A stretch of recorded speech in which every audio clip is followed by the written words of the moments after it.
นี่แหละพี่น้องเลยเนาะ1 2 เกิดข้าวสวยได้ 4 ใช่ มาบรรทบ นี่เด้อพี่น้อง FC เงินสมทบที่ดินน้องโอ้ยเนาะน้องโอ้ จากในคลิปเนาะ แม่นจากในคลิปเพิ่นอยู่เพิ่นเป็นคนไทยเป็นอยู่อังกฤษเพิ่นได้พี่น้องเลยเนาะเป็นคนไทยอยู่ทางอังกฤษ ในคิม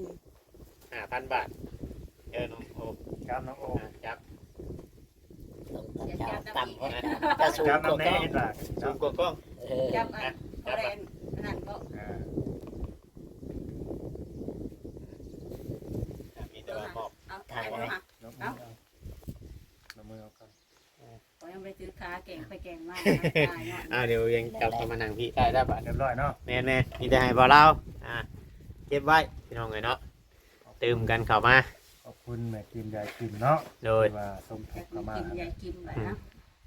ได้ฟังสองอย่างแหละที่เพิ่นส จะ ม หน่อย ท เรา บ ว่าคือเอิญยายค่ะ เงินซื้อ ยังบริ ที่ ษั ดิ ท นน้องโอเนาะตอนนี้ก็ทั้งเบิดทั้งมวลก็38,500 บาท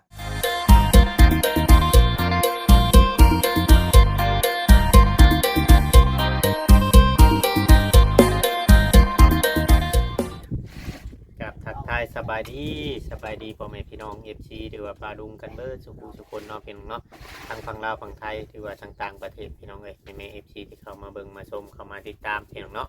กดไลค์กดแชร์พี่น้องเอ้ยเนาะเมื่อนี้ก็มาเป็นสะพานบุญให้ทั้งแม่คิมพี่น้องเอ้ยเนาะ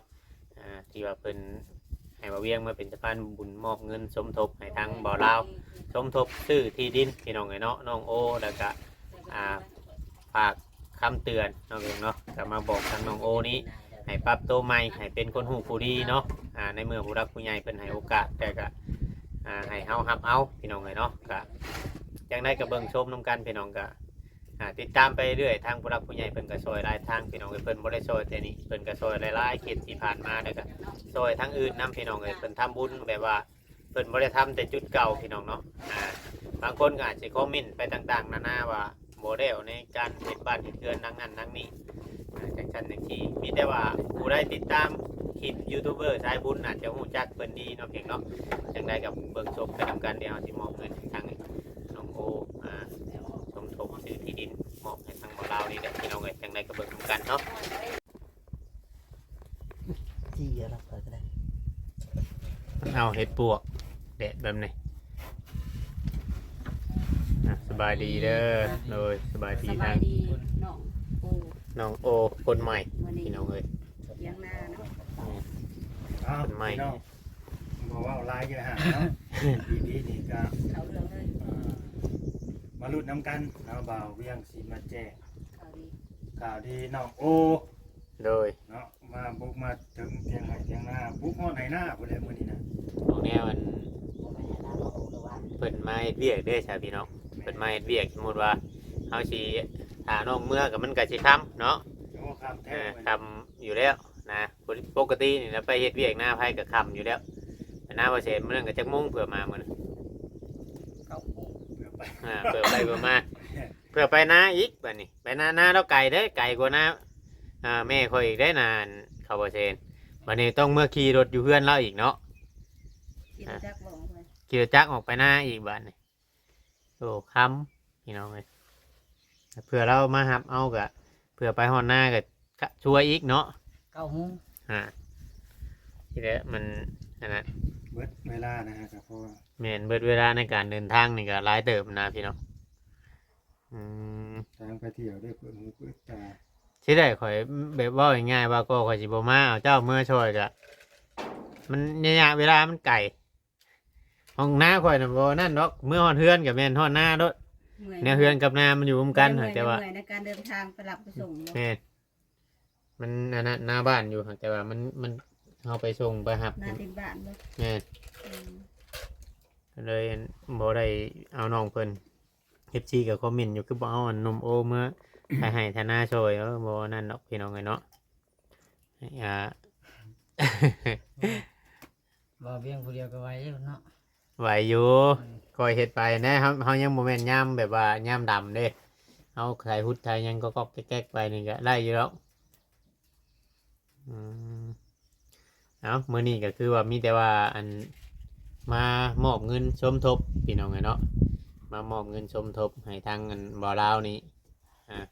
ตื้มพี่น้องเนาะแต่ว่าบ่ฮู้ว่างบเพิ่นพอปิดพอหยังน่ะบ่คือว่าแนวใดคือว่านั่นนี่เฮาก็ยังบ่ได้ฮู้แบบ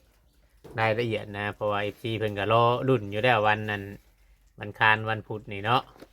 หลายคนว่าเพิ่นได้เห็นคลิปได้ มื้อนี้วันพุธได้ นั่นได้จังว่าพอ FC ย่านเพิ่นคิดว่ามื้อนี้สิเป็นมื้อปิดอันดินของน้องโอนะ เพราะว่าได้มีคลิปออกมาได้แต่ก่อนน่ะนี่เนาะ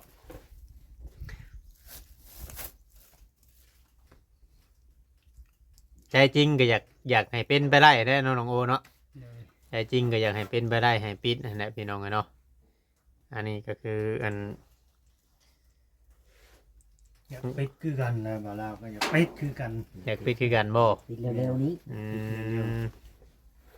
เดี๋ยวนี้นะงบนั่นที่เข้ามานั่นยังบ่ได้อันนั้นบ่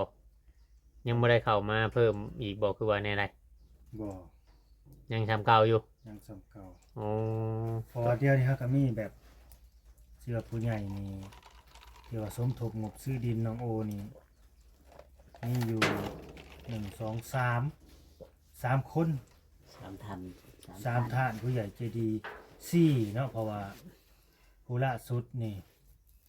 เป็นว่า2เอ้ยน้อง อืมเดี๋ยวว่าสองคนรวมกัน แม่ใหญ่ใจดี2เอ้ยน้องเพิ่นอันนี้ อื ล่าม สุดคนแรกน่ะผู้เดียว โดย คนที่สองกับผู้เดียว คนแรกก็สิกับก็ครัวเพิ่นนั่นแหละเอ้อยนะบ่ประสงค์ออกนามนะ อืม อยู่ต่างประเทศ แต่เพิ่นบ่ออกชื่อออกเสียงเนาะ บ่ออกทำด้วยใจทำด้วยความเต็มใจและก็จริงใจเขาเพียงแต่ว่าน้องโอ เป็นคนดีและพ่อบ่กลับไปเป็นเหมือนเดิม นี่ก็ FC แล้วก็แม่ฮักก็ยังกำชับมาคือกันว่า อย่าเป็นคือบ่าวสิงห์เด้อว่าซั่นยกตัวอย่างบ่าวสิงห์ อืม จักเป็นในใดบ่าวสิงห์คู่มื้อนี้ก็ดี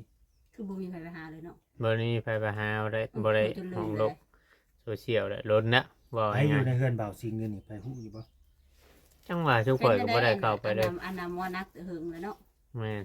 ก็หูอยู่พี่น้อง เขาหลอกไปบ่หรือว่าจังใดเฮือน ฮะ เฮือนบ่าว โอ้ย สิงห์ มีคนไปอยู่บ่แห้ง บ่เช่นเอาคนไปอยู่เด้ตอนนั้น เพิ่น เนาะ บ่ได้กระตกข่าวเลย เอาผู้ใหม่ไปอยู่เลยเนาะ แม่น ไปอยู่มันได้3-4-5 เดือนแล้วบ่ ๆโดนเติบแล้ว อืม อันนี้ก็ในกรณีของน้องโอนี่ก็มันยังบ่ถึงขั้นบ่สิงพี่น้องไงเนาะแต่ก่อนหน้านี่คือเฮาฮู้ๆกันแล้วคือทางบ่สิงบ่เวียงก็ได้อันไปสัมภาษณ์หรือว่าไปสัมผัสอันพ่อแล้วพี่น้องเนาะก็ไปถามแล้วพี่น้องไงเนาะก็เพิ่นเคยเอาไปบำบัดนู่นนั่นนี่แหละออกมาก็เป็นคือเก่าหัวนะมันก็ต่างกันพี่น้องไงเนาะคือทางอันน้องโอนี่ อันน่ะก็สิซ้ำกับชาวใบที่นักกว่าจังหน่อยบ่พอสิง จังวะ ปล่อยไว้ที่แบบบ้านน่ะเท่าไหร่ เออคือทางน้องโอนี่เรายังหูจักหาเฮ็ดเวียกเฮ็ดงานตอนที่อยู่โตคนเดียวเราก็ไปหารับจ้างรับหยังหากินพอได้เงินชื่อใช่ปะแค่ท้องเนาะน้องโอเนาะถามว่าเคยอดข้าวบ่ว่าบ่ได้เคยอดจักเทื่อหันหน้าก็เฮาสิว่า ยังบ่ถึงขนาดนั้นเนาะ แม่นแต่บ่ได้เคยแบบร้อนจนห้องคือบ่ชิง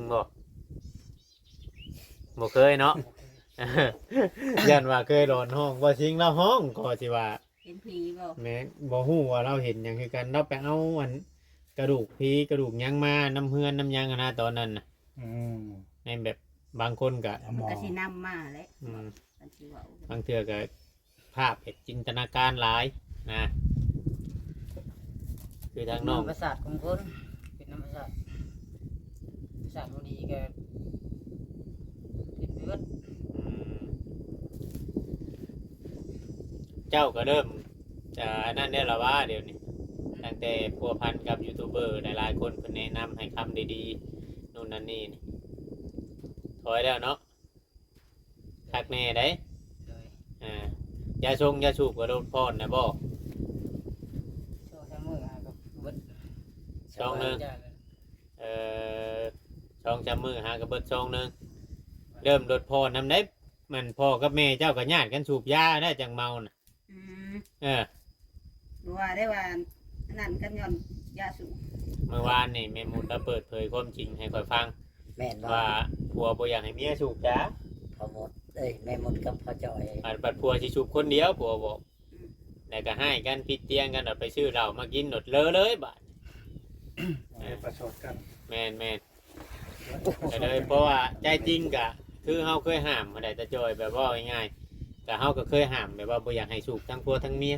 ถ้าว่าทำแบบนั้นได้ก็ FC เพิ่นก็พร้อมให้โอกาสแต่ว่าเขาเจ้าบ่เฮ็ดบ่ได้แล้วก็ นี่จะเห็นบ่ได้แต่ก็ แม่น ก่อนลงแค่นั้นแหละ แต่ว่าเฮาก็ปล่อยชุมเพิ่นตามชะตากรรมของชุมเพิ่นเองว่าง่ายๆใช่พี่น้องเนาะ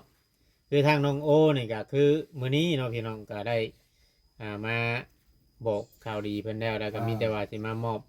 เงินสมทบอัน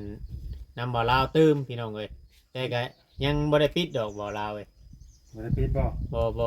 ยังคือสิยังบ่พอพี่น้องเอ้ยเนาะทางเพิ่นเห็นเพิ่นอยากช่วยเนาะ เรากำลังดีใจคิดว่าเรายังสิมาปิดบ่มื้อนี้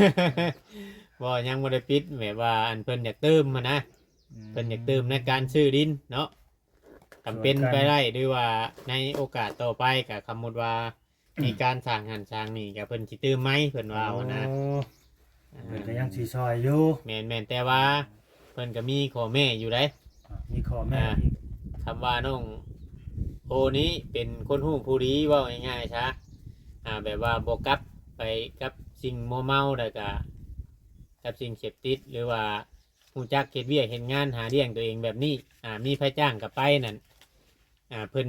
จังสิช่วย หรือว่าคำว่านอนอยู่เฮือนได้ดินได้โลนน่ะนอนอยู่เฮือนน่ะบ่เฮ็ดหยังสกปรกขยอกขยะเกลือนอยู่น่ะเพิ่น ยังเนาะ เพิ่นสิถอยเพิ่นว่า โอ้ เพิ่นเว้ามาแบบนี้เด้อน้องโอเด้อมีแต่ว่าให้เจ้านั้นสมมุติว่าเพิ่นหลายๆคนเนาะตื่มกันก็เพื่อเพิ่นอยากเห็นนั่นความก้าวหน้าของเจ้าเพราะว่ายังหนุ่มยังน้อยอยู่เนาะ แม่น ยังเทื่อไรลูกไรเมียต่อไปก็เฮาพัฒนาตัวเฮาเองก็บางสิ่งบางอย่างก็อาจจะดีขึ้นหั้นแหละเพราะบ่ได้เด้ผู้หญิงก็ต้องการแบบคนที่จะหาเลี้ยงเขาได้เด้ โมเมนว่าเฮาสิถ้าล้มเป็นโตรูปโรเป็นร่องมันบ่ได้เด้แบบนั้นหาเลี้ยงเขาบ่ได้เขาก็หนี้เด้ แม่แล้ว อยากฟังบ่ งงเลยจะเดยเด้อเนาะ เลยเนาะพี่น้องเอ้ย เปิดเผยคน มีแต่ว่าเพิ่นมีตื่มมาอยู่ 5,000 บาท 5,000 แม่น อ๋อ 5,000 บาทเด้อเป็นเงินของแม่คิมมันแหละ โดย เป็นเงินของแม่คิมผู้เพิ่นจะสร้างเรือนคุณตาคุณยายแต่เมื่อวานนี่ก็ได้ตากับยายบ่ แม่นจะได้คุยแล้วครับก็ได้บอกเพิ่นใหม่ได้ทางตาทางยายกัน เพิ่น เนี่ยใด เนาะ ก็แบบว่าบ่ได้อันว่าจะเพิ่นบ่ได้ว่าเพิ่นสิปะแต่ว่า มันยังบ่ถึงเวลาทั้งเทื่อกับเพิ่นสิเอาช่างไปเฮ็ดเลยหั้นนะเพิ่นว่านะเพราะว่าหนึ่งมาสมมุติว่าสิจ้างเขาพอจอยเขาลุงป้อนก็เพิ่นสิได้เป็นคนชื่อเครื่องหมอกเครื่องมือนั่นนี่คือเก่าหั้นนะเพิ่นว่าเพิ่นเว้ามาแบบนี้ เลยแบบที่จ้างสร้างเลยบัดนี้ แม่นแต่เพิ่น เขา หา มี ช่าง เครื่องมือครบ แม่นถ้าหาช่างหาหยังได้ก็คือว่าเวียงขึ้นไปก็มีแต่ว่าขึ้นไปถ่ายคลิปให้เพิ่นเบิ่งซื้อเพิ่นว่า เพราะว่าแต่สิ่งที่เฮาเฮ็ดผ่านมาก็เครื่องมือก็มีแต่เฮาซื้อหั้นนะ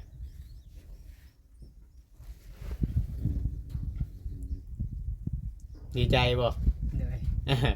มาเพิ่มอยู่5,000 บาทพี่น้องเอ้ยเนาะดีใจ ใจ กั กัน นเลยเด้อ ยับหม้อโจจันเข้ามาแล้วเนาะ มาอีกแล้ว ยับเข้ามาอีกแล้วได้เท่าไหร่แล้วบัดนี้รวมทั้งเบิดบัด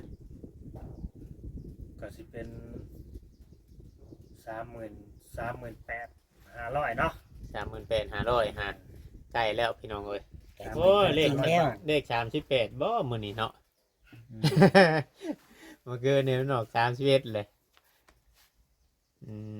เนี่ยยัง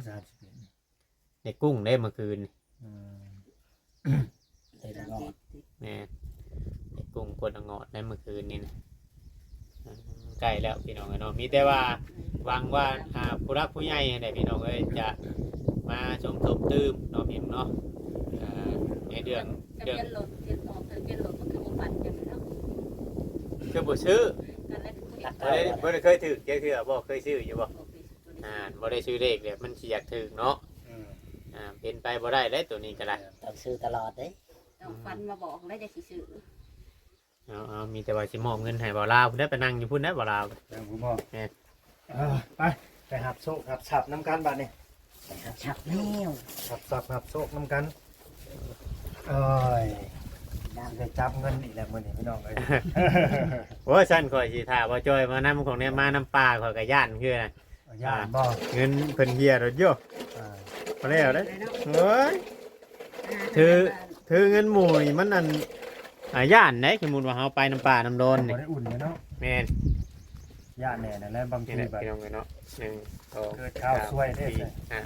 มาไปครบ นี่เด้อพี่น้อง FC เงิน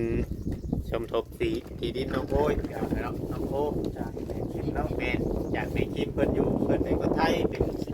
อยู่อังกฤษพุ่นแหละพี่น้องเอ้ยเนาะเป็นคนไทยอยู่ทางอังกฤษ แม่คิม 5,000 บาทน้องโอ้ ครับน้องโอ จับ ต้องตัดเจ้าต่ำเพราะจะสูง ครับ ก น้อง ว่า แน่ ก็ อีกล่ะ สูงกว่ากล้อง เออ จับอันบ่ได้อันนั้นบ่ อ่า มีแต่ว่ามอบ เอาถ่ายบ่ฮะ น้องมือเอา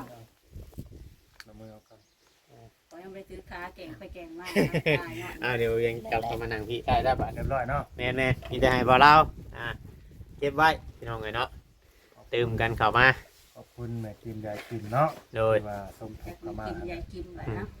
เพิ่นได้ฟังสองอย่างแหละที่เพิ่นส จัง ม หน่อย ท เรา บ ว่าคือสิเอิ้นยายค่ะ เงินซื้อ ยังบ่ได้ ที่ ถา ดิ ม นน้องโอเนาะตอนนี้ก็ทั้งเบิดทั้งมวลก็38,500 บาทพี่น้องเอ้ย โดย จากราคาเต็มนี่55,000เนาะยังขาดอยู่เท่าใดบาทนี่น้องโอ พัน 500ขาดเท่าใดบาทนี่ขาดอยู่หมื่น หมื่นพันห้า ฮะ 15,000 11,500 ขาดอยู่11,500บ่แม่นติขาดอยู่เท่าใดเนาะ 20,000 เบิ้งสไลด์เบิ่ง เนาะ 55,000ตอนนี้มีอยู่385 บอก38,000 อืม ไป3บาทนี่ ยังอยู่ทรง โอ้ไปมันแบบ 38500เนาะ ลบ มาบวกอีกลบหรือบวกบวก หนึ่ง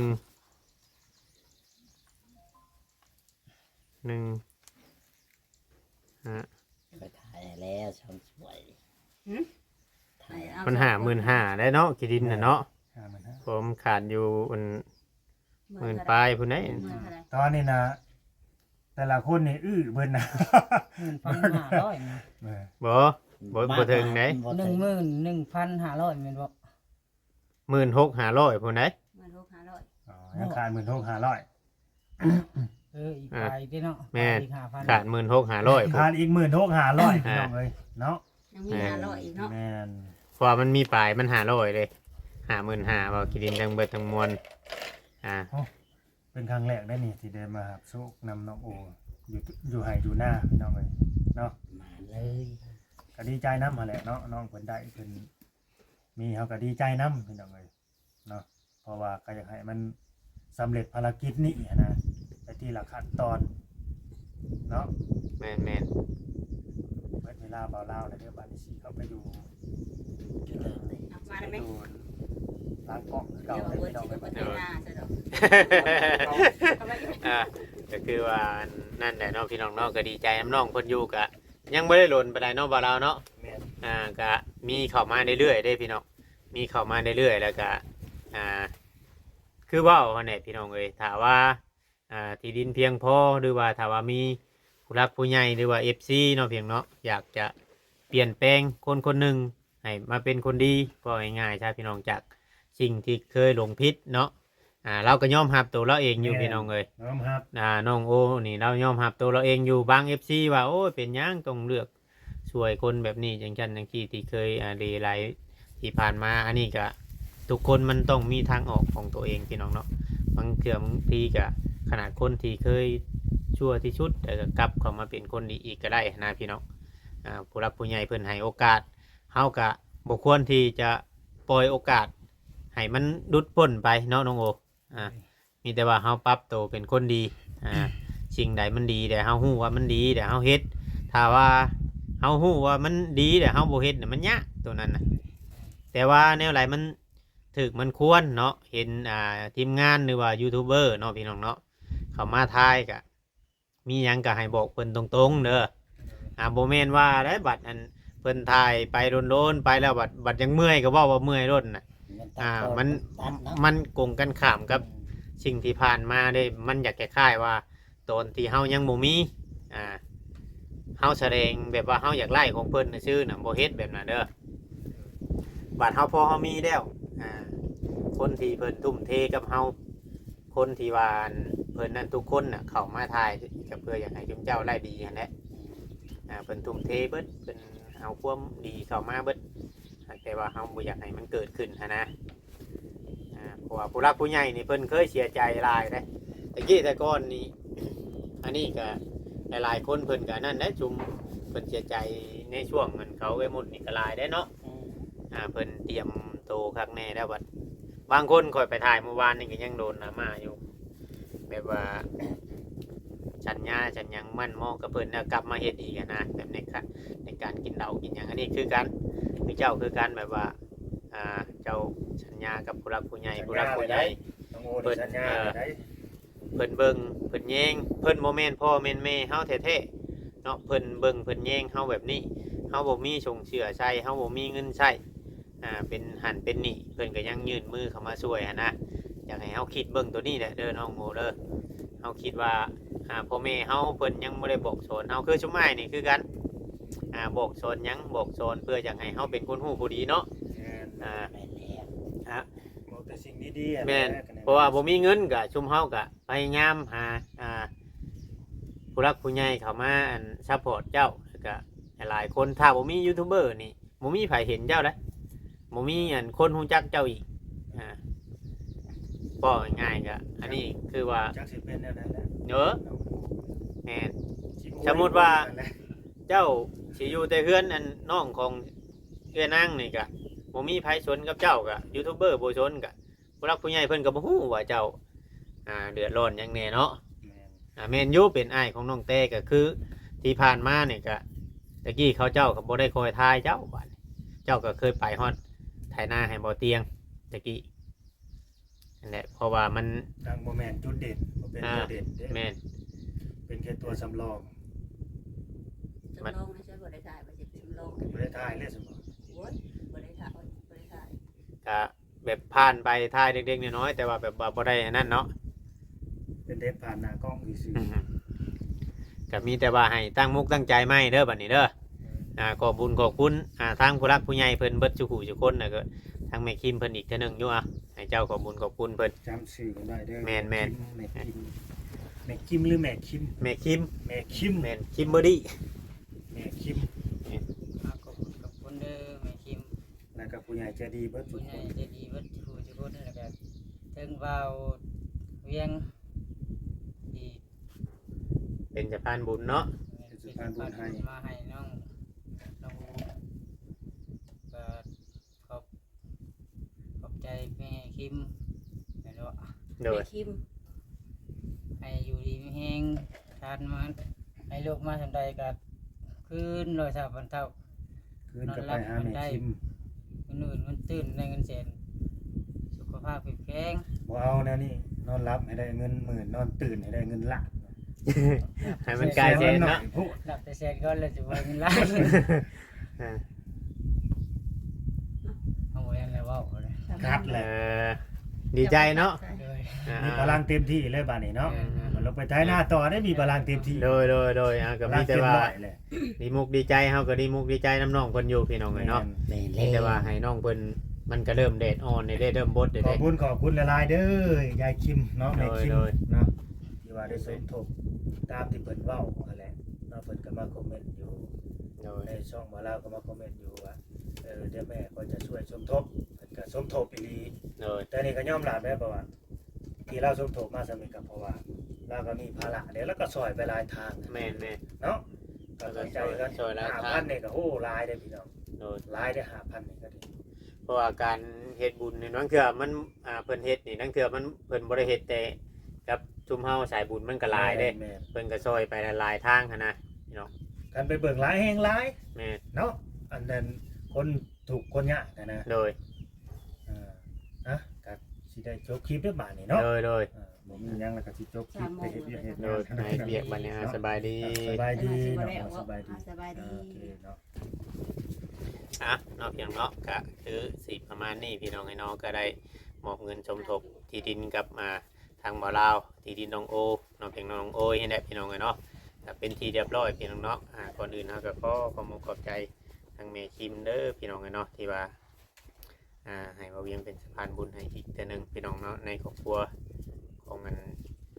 น้องโอพี่น้องไอ้เนาะแต่ก็ขอขอบคุณขอบใจหลาย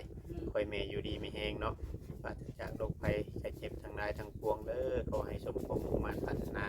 เหตุการณ์การหยังก็ขอให้เจริญรุ่งเรืองในหน้าที่การงานเนาะเพียงเนาะสำหรับคลิปนี้บ่เวียงกับบ่มีหยังหลายพี่น้องเนาะขอตัวไปก่อนพี่น้องเอ้ยขอกล่าวคำว่าสบายดีเนาะ